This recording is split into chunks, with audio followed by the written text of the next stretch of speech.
The applause still echoed when I stepped off the stage. My hands were shaking, not from nerves, but from emptiness. I'd just received the highest award of my career, and the front row was empty. My family's seats, reserved, untouched. They weren't sick, they weren't stuck in traffic. They were in Bali, a family trip, without me. 66 missed calls lit my phone like a siren. But before I could touch it, a hand brushed mine. Cold, deliberate. A key slid into my palm, and a whisper, "Welcome home." Family was everything to me. At least, that's what I told myself. I built my life around them, every sacrifice, every late night, every choice bent toward their comfort. My siblings took. My parents demanded. My cousins drained. And I kept giving because I thought love meant loyalty. But loyalty without reciprocity is just servitude. The cracks were always there. My promotion? They laughed, said I was lucky. My first car? They borrowed it, wrecked it, and shrugged. My relationships? Sabotaged with whispers and meddling. Still, I stayed. I swallowed pride. I convinced myself blood was sacred. Until tonight, when I saw their absence carved in empty chairs, louder than any betrayal before. The missed calls weren't apologies, they were panic. While I stood on stage, smiling for cameras, my plan was already in motion. See, they thought my award was a trophy, a shiny object I'd display on a shelf. They didn't realize it was a weapon, proof of my worth, a key to doors they never knew existed.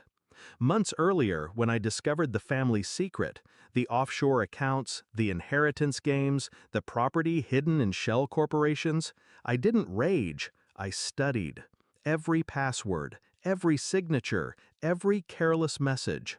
They schemed to cut me out. My own blood, carving my name from the will, selling assets behind my back, laughing about how I was too busy chasing dreams to notice.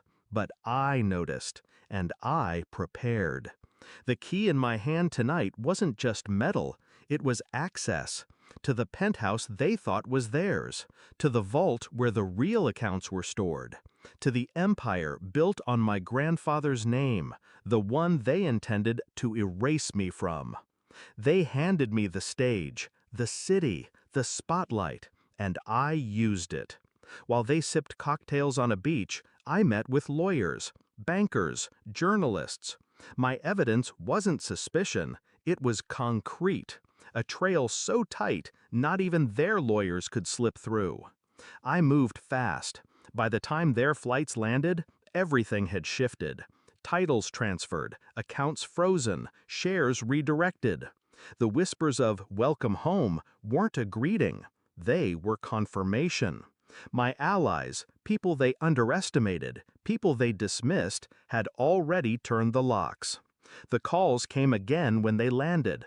First angry, then desperate, then silent. I didn't answer. Instead, I drove to the house. Not the crumbling family home they clung to, but the estate that now legally bore my name. The gate opened at my key's touch. Their cars weren't inside. Their laughter wasn't spilling through the windows. For the first time, the house was quiet. Mine. The confrontation came 2 nights later. They stormed in like an army, faces red, voices raised. My mother cried, my father shouted, my siblings spat venom. "How could you do this to us? You betrayed your own blood. You'll regret this." I let them scream, let them choke on the same venom they'd fed me for years. When they were spent, I spoke, calm, controlled. You betrayed me first. Every time you lied, every time you stole, every time you reminded me I was never enough. You thought I wouldn't notice. You thought I wouldn't fight. You were wrong. I slid documents across the table. Legal seals, court orders, transfers. Their faces fell, one by one. The inheritance? Mine. The properties? Mine. The legacy they schemed to keep for themselves? Mine. And the best part? All above board. All legal. Every move airtight. My father was the first to break. "You can't do this! We're family!" I leaned closer, my voice low. Family doesn't abandon you on the most important night of your life. Family doesn't erase you for profit. You taught me what family really means, and I listened. They left in silence. For the first time, they couldn't take, couldn't demand, couldn't laugh.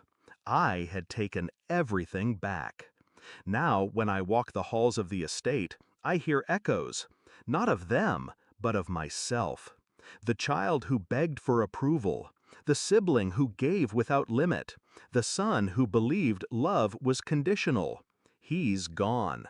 What remains is stronger, sharper.